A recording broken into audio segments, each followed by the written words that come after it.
Свидетель сказать, что я на ретрите получил исцеление. Перед тем, как вот я шел на работу, у меня было давление, и оно было каждый день. И было высокое давление. И я переживал, как я пойду на работу, что у меня болит голова. Я мерил 2 раза на день, и было, короче, такое не очень хорошее самочувствие. Ходил к врачу, и врач сказал, что тебе надо пить каждый день таблетки. Я их пил. А потом решил, что, я верю, что поеду на ретрит и придет чудо.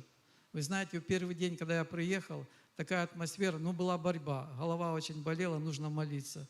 И я прорывался. И вы знаете, что первый день боль ушла, и я спал целую ночь. У меня до этого я спал, как бы сказать, пришел, заснул и до утра. Слава Господу. И что, я не пью таблетки, не принимаю, и у меня не болит голова. На работе очень хорошо себя чувствую. Слава Господу. Аллилуйя.